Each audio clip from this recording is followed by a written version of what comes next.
good day, statisticians. You thought you were done with all those confidence intervals and statistical tests and all that, but you are not. There's still one left.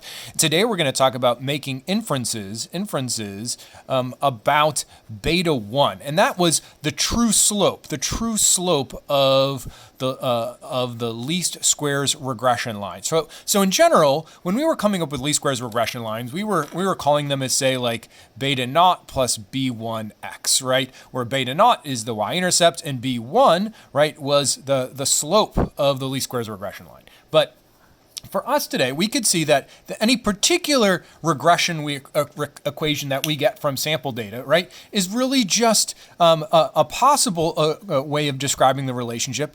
But if we had the entire population, that relationship between those two variables could be explained by, like beta naught plus beta 1x, right? Where these are correlating parameters, but for the true least squares regression line, ooh, there's a little bit of announcement here. Ooh, isn't this exciting? Let's pause. So as I was saying, the true least squares regression line for basically a census from the whole population. So if you were to collect all of the possible values, all the paired values from our population, and look at two variables x and y in that population and look at the correlation between them, right? The true least squares regression line would have the parameters, say, beta naught and beta 1. And so what we're going to do is we're going to say how, okay, if we have this sample slope, right, the sample slope b1, what kind of inferences could we make about, say, what beta 1 would be in the entire population, right? And so we're going to do two things. We're going to talk about confidence intervals, right? We're going to talk about confidence intervals, and we will talk about significance tests, right? And those were those two types of inference procedures that we had learned to do for means, for proportions, comparing means, comparing proportions, distributions with chi-squareds and all that. So reality that this is just going to be like a little crash course. And in particular, the fun part about learning this little bit of a lesson here today is actually that really all we're going to be learning to do is learning to read this table here. We've been learning about using sort of these computer output tables, and for the most part, this video is going to be just a bare bones a lesson on how to make a confidence interval and how to do a significance test, basically by interpreting information that's already sort of present in these tables. All right, so let's do that. Let's look at this particular data. So this is a data set that we had seen previously in our course. It says the following computer output describes the relationship between y, which is the height, right, and x, which is the foot length, right, for 12 randomly selected students from the British Census at Schools database. Very exciting. The scatter plot for this relationship shows a roughly linear relationship, right? So we don't have any type of nonlinear transformations or anything that we need to do here.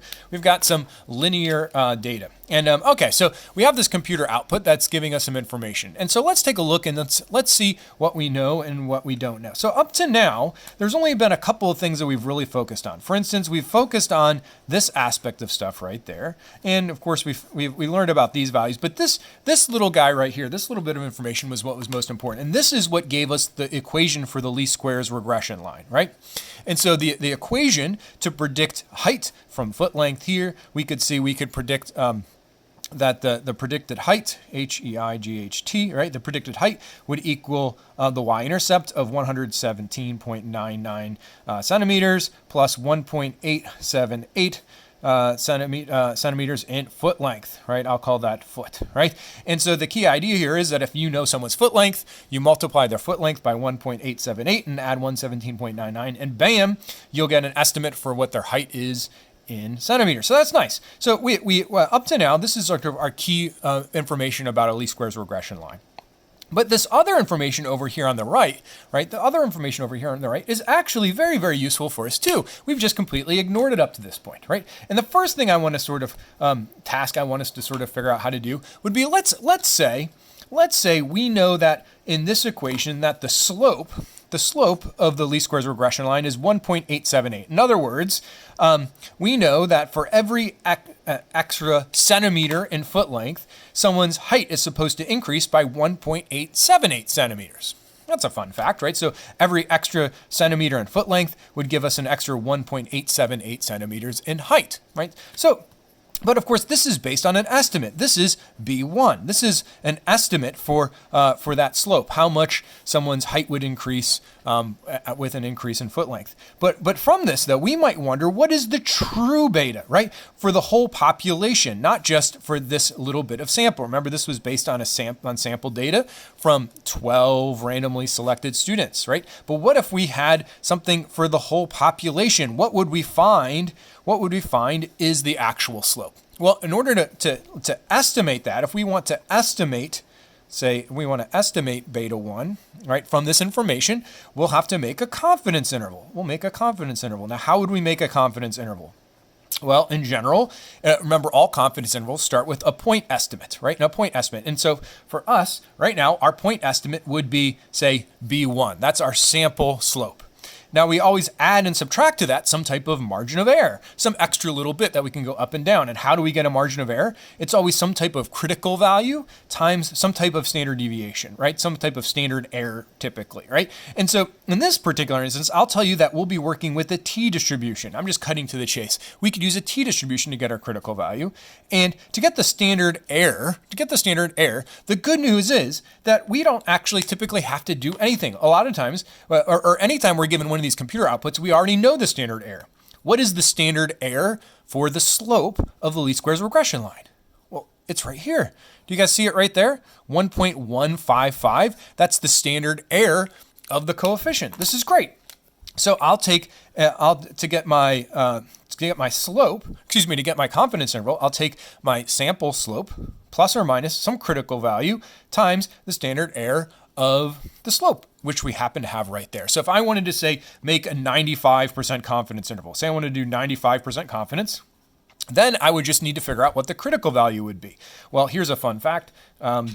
In order to get the critical value at 95% confidence, right, we will use a degree of freedom of n minus 2. So that's kind of a fun fact. Instead of doing n minus 1 like we typically did in a lot of different situations, in this case we'll do n minus 2. Why n minus 2? Well, I'll explain that to you another time.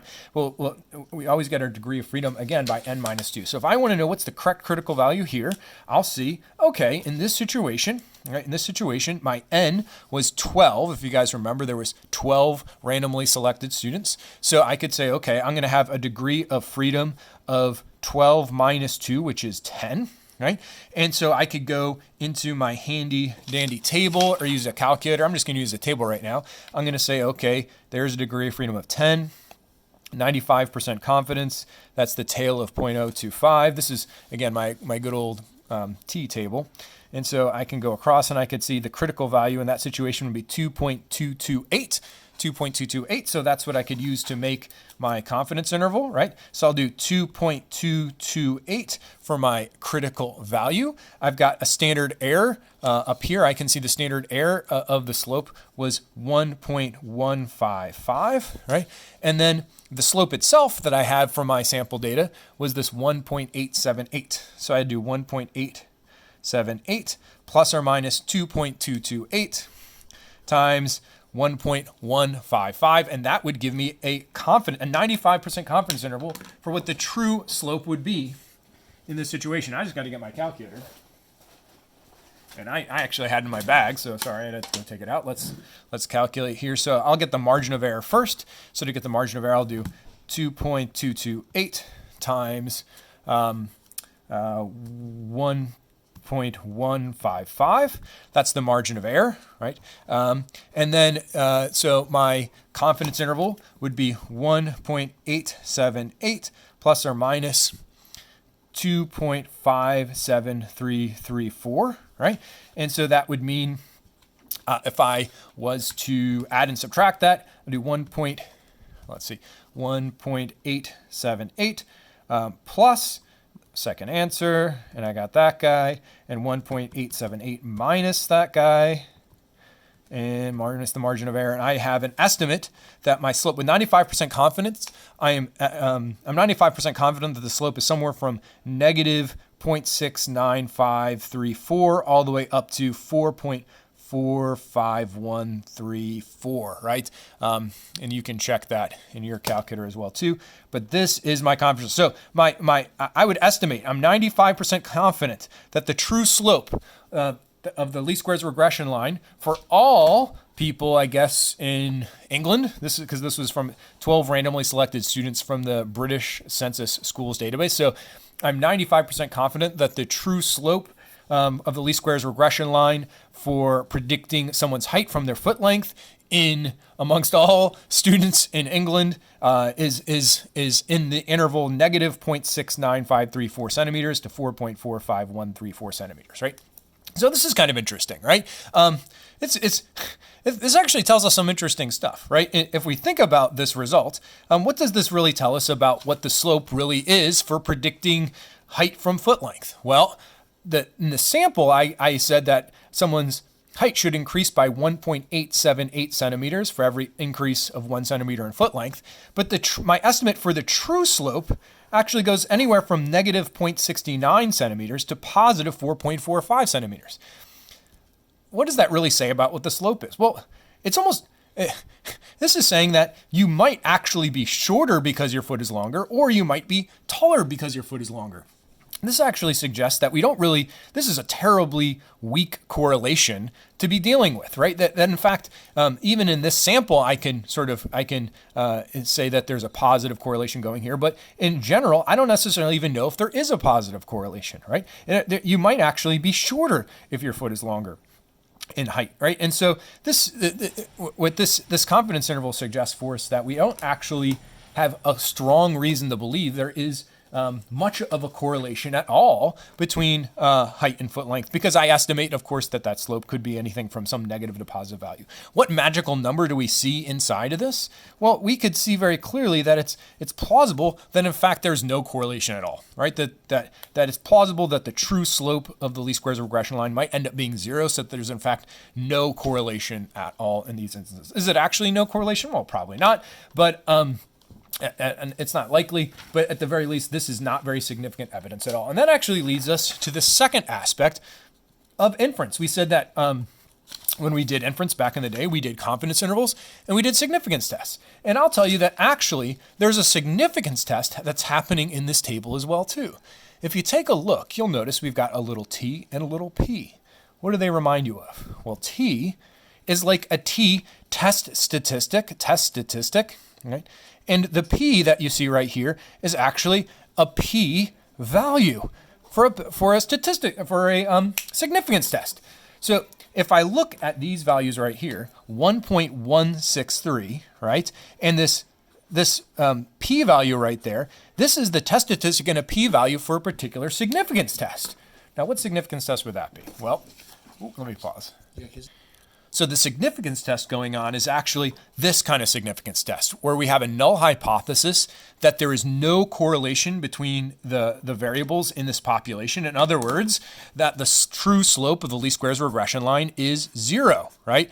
Now, the alternative hypothesis, for which we get this particular p-value right there, is that there is a correlation, that the slope simply isn't 0, right? So this is in fact a two-tailed test. We actually get in this table a little bit of a two-tailed test for our against the null hypothesis that there is no correlation, to trying to prove that there is some kind of correlation. We're not trying to prove in that particular test statistic that the correlation is positive or negative. It's just trying to say that there is a correlation, that it's not 0. And so what we'll see here is that when we're carrying out the significance test, that little test statistic that we see in the table is really B1 minus the null hypothesis divided by the standard error, which of course we could simplify as to just B1 minus 0 over the standard error of B1, which of course would just be B1 over the standard error of B1. So fun fact, right? We could actually, even though this is actually math that we could do very, very easily.